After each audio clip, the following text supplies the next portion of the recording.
예, 26조 그리스도의 중보 이번 주와 다음 주 나눠서 2회에 걸쳐서 이제 같이 좀 보도록 할 거고요.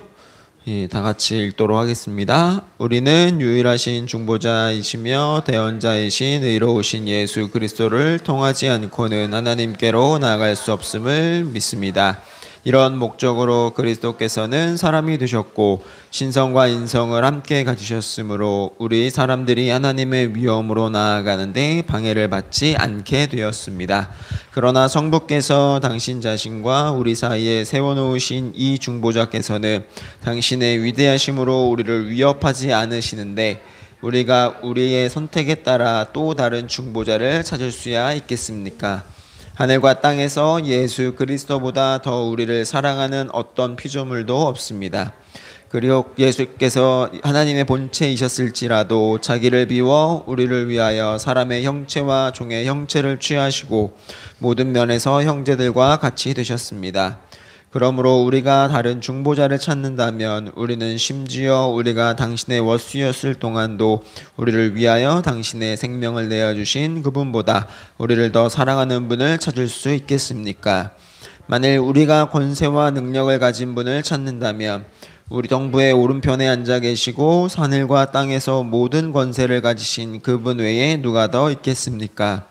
또한 하나님의 가장 사랑하시는 아들보다 누가 더 빨리 그분의 음성을 들을 수가 있겠습니까? 또한 그보다는 차라리 불명예스럽게 하는 습관들을 소개하여 그들이 결코 행하지도 않았고 요구하지도 않은 것을 하는 것은 순전히 신뢰의 결핍입니다.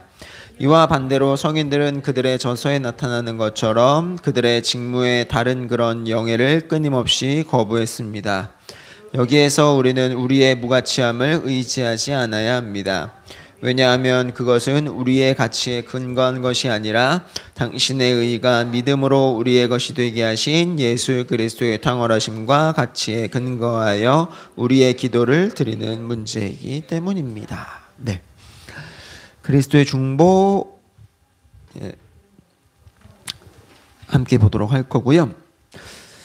우리가 이제 흔히 이제 중보라는 표현을 쓸 때 뒤에 뭘 붙이죠? 기도를 붙이죠. 네, 이제 왜 기도를 붙이는지에 대해서는 이제 뭐 차차 알아가도록 할 거고요. 중보라는 게 뭐냐라고 했을 때, 그러니까 굳이 중보 기도라고 표현한 이유는 뭐냐라는 점에서 좀 보면 중보라는 건 두 사람 사이의 일이 성사되도록 주선하는 이제 중보자이겠죠. 중보자. 이제 사람이고 중보라는 건 두 사람 사이의 일이 성사되도록 주선하는 사람, 주선하는 것을 의미하고 그래서 이제 이 중보자에 해당하는 헬라어가 메시테스라는 헬라어 원어를 갖고 있는데 이게 어떤 말에서 파생이 됐냐면 중앙, 가운데라는 뜻을 가진 메프소라는 이제 파생어로 이제 이 메시테스라는 말은 중개인, 화해자 그러니까 두 당사자 사이에 계약을 맺을 수 있도록 중개한 역할을 하는 사람을 일컫고 있습니다. 그러니까 어떤 약속에 대해서 보증을 쓰는 사람인 거예요. 중개자라는 말이. 그러니까 중보자라는 말이. 그러니까 예수 그리스도를 중보자라고 부르는 이유가 뭐냐면 하나님과 우리 사이에 존재한 그 언약에 대한 보증인이라는 말인 거죠. 그러니까 그걸 보증할 수 있는 존재가 누구다? 예수 그리스도다라고 해서 근데 이거를 구약 시대 때는 어떻게 했느냐라고 하면 이제 구약 시대 때는 임시적으로 이거를 하나님께서 예수 그리스도가 그때는 없으셨기 때문에 임시적으로 이 일을 하셨는데 어떻게 하신 거냐면 족장 시대 때는 아브라함과 맺으셨던 언약 12장 창세기 12장 3절에는 뭐라고 해요? 너를 축복하는 자에게 복을 내리고 저주하는 자에게 저주를 내리고 그래서 온 땅이 너로 인하여 복을 받을 것이다 라고 하나님께서 약속하시잖아요. 아브라함에게. 그러니까 이게 그냥 단순히 아브라함에게 어떤 너 좋아하는 사람은 나도 너 좋아할 거고 너 싫어하는 사람은 내가 그 사람 버려줄 이런 개념이 아니고 아브라함을 통하여 하나님께서 아브라함과 함께하는 모든 이들에게 복을 주겠다라는 개념인 거예요. 그러니까 아브라함이 그 하나님의 중보자로서 세워진 거죠. 이때에는. 그리고 구약 시대 때 대표적으로 이 중개인의 역할을 했던 사람이 누구냐면 모세가 있죠. 모세. 자, 모세가 뭘 했죠? 시내산에서 하나님을 대면하여서 하나님의 율법을 이스라엘 백성이 전달했잖아요. 그러니까 매우 명시적인 거예요. 하나님의 율법은 뭐예요? 하나님께서 우리에게 하신 약속이잖아요. 그 약속을 이스라엘 백성들에게 전하여 주면서 뭐 한 거야? 너희는 이걸 지켜야만 살 수 있어. 이걸 지키지 않으면 너희는 죽을 거야. 라는 하나님의 말씀, 하나님의 이 율법을 전달한 사람. 그래서 굉장히 구약시대 대표적으로 이 중보자로서 이제 우리가 잘 알 수 있는 사람이고, 그리고 또 이제 이스라엘 백성이 이제 이스라엘을 세우면서, 그러니까 이제 출애굽하고 나서 가나안 땅으로 들어서 이스라엘이 세워지면서 그때 하나님과 이스라엘 사이에 중재, 물론 왕도 있기는 했지만 보다 더 그 직관적으로 이 중보자의 역할, 중재 역할을 한 사람이 누구예요? 제사장이죠. 예. 아론의 그 계별을 따라서 하나님께서 세우셨던 제사장의 역할을 했죠. 그래서 뭘 했어요? 이 제사장들이, 특히 대제사장이 하나님의 성소에 들어가서 이스라엘 백성들의 죄를 용서를 구하고, 그리고 이제 염소에게 뭐 양에게 이렇게 그 뭐죠 이게 안수를 해서 이제 그를 광야로 내보내서 이제 죽게 하는, 죄를 이제 사하는 그런 역할을 감당을 했죠. 그런 역할을 했지만 다만 이들은 하나님과의 온전한 화목을 이끌어낼 수가 없었죠. 왜요? 왜 온전한 화목을 이끌어낼 수가 없죠? 그들도 마찬가지로 인간이기 때문에. 그러니까 하나님과 인간 사이에 하나님께서 마련하신 임시 방편일 뿐이었지 만족스러운 어떤 중보자의 역할을 하지는 못했다라는 거고, 이런 부분에서 큰 오해가 하나 있었는데, 역사상 16세기 그 로마 카톨릭 교회가 이제 저질렀던 잘못 중에 하나가 뭐냐면, 이제 그 교회는 그리스도께서 이제 사람의 구원자이시지만 그분은 무서운 분이라고 가르쳤던 거예요. 그러니까 무슨 말이냐? 그리스도 자체가 이미 어떤 그 뭐라 그럴까요? 그러니까 카톨릭에서 이야기했을 때에는 예수님은 초월적인 존재가 돼버린 거예요. 그래서 이 초월적인 존재를 마주해야 하는 인간의 입장에서 그리스도를 만나기 위한 중재자가 다시 필요했던 거예요. 그러니까 자, 우리가 뭐 뒤에도 말씀드리겠지만 우리가 예수님께서 지난주에도 말씀을 드렸듯이 단번에 그리고 완전히 죄를 사하심으로, 그쵸?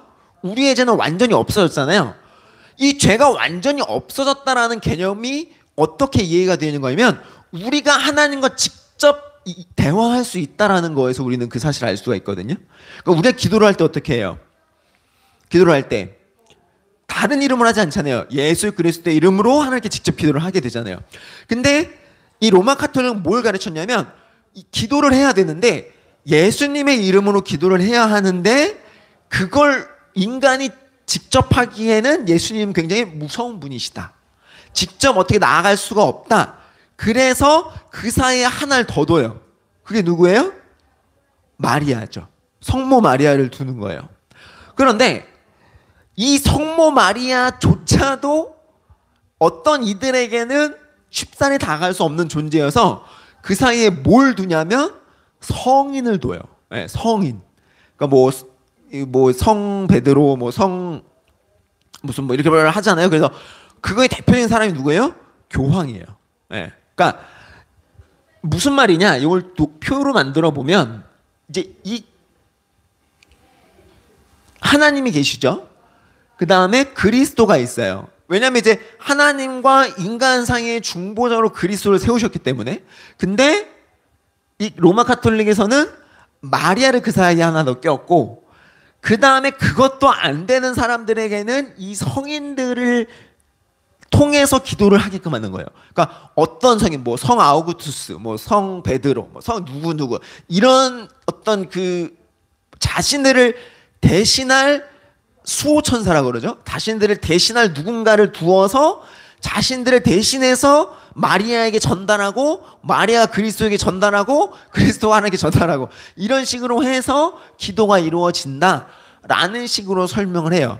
뭐 물론 이거는 뭐 정치적인 어떤 이유도 있기는 하지만 어쨌든 신학적으로는 이렇게 설명을 합니다. 기도를 하는 게. 그러니까 뭐예요?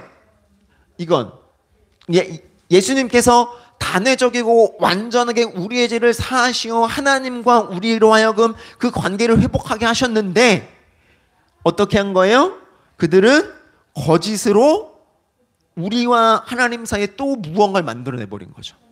그런 것이 필요하지 않았음에도 불구하고. 그렇죠? 이런 식으로 하게 되는 건 뭐예요? 그냥 구약시대 때랑 동일한 거예요. 구약시대와 다를 바가 없는 거죠. 근데 하나님은 그렇게 우리와 하나님과 우리 사이에 저런 단계들을 만들지 않으셨다라는 거예요.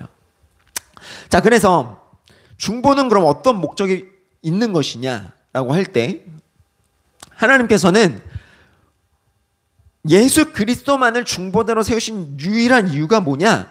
하나님께서 우리를 처음 창조하실 때 어떻다고 했어요? 우리 그 예전에 기억나세요? 우리 창조에 대해서 설명드렸을 때 창조라는 게 뭐라 그랬어요? 하나님의 사랑의 결과물이라 그랬잖아요. 그렇죠? 하나님의 사랑의 결과물은 우리와 하나님은 어때야 돼요? 그러면 서로 사랑해야 되는 사이잖아요. 네. 굳이 기억하지 않으셔도 됩니다. 네, 그래서 하나님과 우리 사이의 사랑의 관계에 있어서 친밀하고 따뜻한 관계를 유지하셨다고요. 누구와? 아담과 하와와 하나님은 그런 관계를 갖고 있었단 말이에요. 그런데 어떻게 돼요? 아담과 하와의 타락이 어떻게 된 거예요? 더 이상 하나님과 교제할 수 없게 만들었죠. 왜? 우리의 타락은 우리는 죄로 인해 더러워질 수밖에 없었고 하나님은 완전히 깨끗하신 분이셨기 때문에 더 이상 우리는 하나님과 교제할 수가 없게 되어버린 거예요. 왜냐? 마치 이 죄악이라는 게 마치 해와 땅 사이의 먹구름처럼 이 땅에 비추는 해를 가려버린 거예요. 그러니까 하나님의 영광이 우리에게 와야 되는데 우리의 죄악이 하나님께로부터 우리에게 오는 그 영광을 가려버렸다라는 거예요.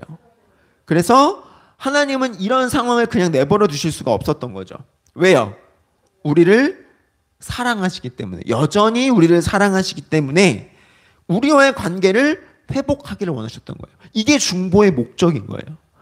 그냥 예수님이 중보자가 되셨어요라는 그런 이유가 아니라 예수님이 중보가 되시는 목적이 분명히 있었다고요. 왜? 하나님께서 우리를 사랑하시고 여전히 우리를 사랑하셔서 우리와 그 관계를 회복하시기를 원하시기 때문에. 그래서 이 신약의 중보는 완전하게 되는 거예요. 완전하게. 근데 중요한 건 뭐냐? 다만 이 회복은 가리워지고 죽어버린 인간의 입장에서 진행할 수 있는 게 아니었죠. 자, 앞서도 말씀드렸듯이 구약의 중보자들은 어땠어요? 완전하지 않고 임시적이었어요. 왜? 그들 또한 그저 인간에 불과했기 때문에.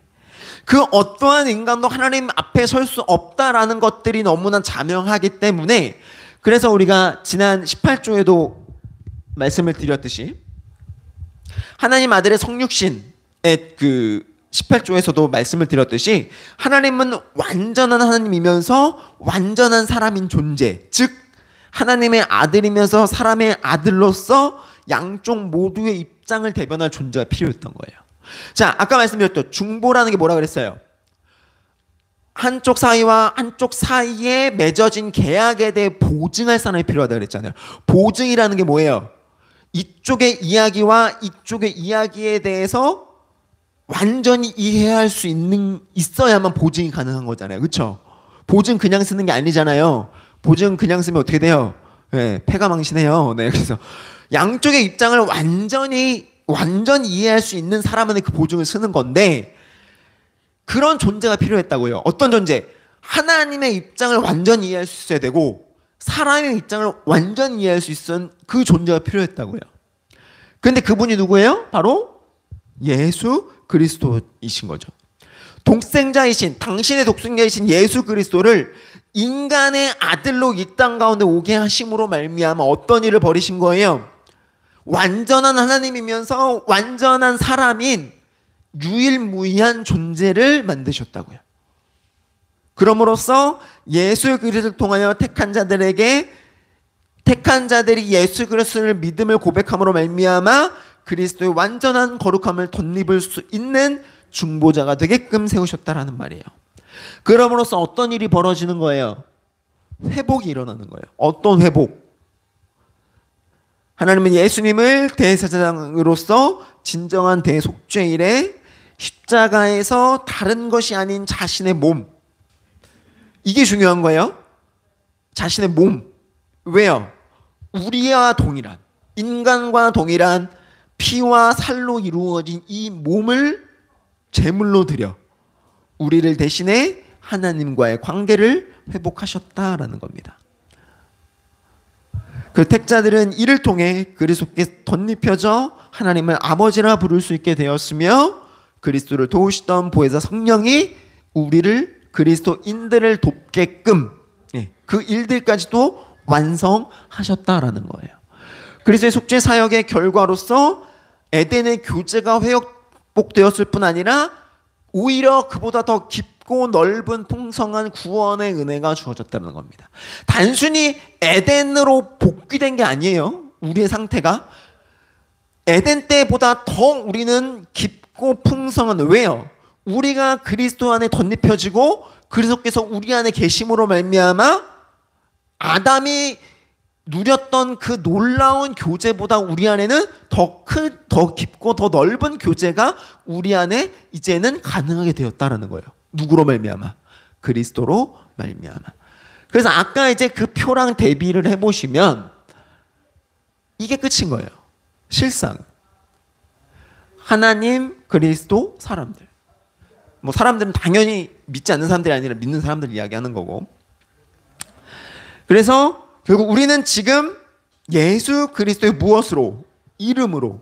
우리 아까도 형제가 기도했지만 누구의 이름으로 기도를 하게 되는 우리는 기도할 때 예수 그리스도의 이름으로만 기도하면 되는 거예요. 다른 어떤 게 필요 없어요. 성모 아래가 필요한 것도 아니고 어떤 성이 필요한 거, 어떤 다른 어떤 도구가 필요한 게 아니라 내가 하나님 앞에 나아갈 때 오직 필요한 분은 누구이시다? 예수 그리스도이시다. 이게 얼마나 놀라운 큰 은혜인지를 여러분 이해를 하셔야 돼요. 우리가 구약시대처럼 제사를 드려야 되는 것도 아니고, 그렇죠? 다른 어떤 누군가를 빌려서 그리스도 앞에 나아가는 것도 아니고 오직 내 안에 계신 그리스도로 말미암아 내가 하나님 앞에 나아갈 수 있다라는 것.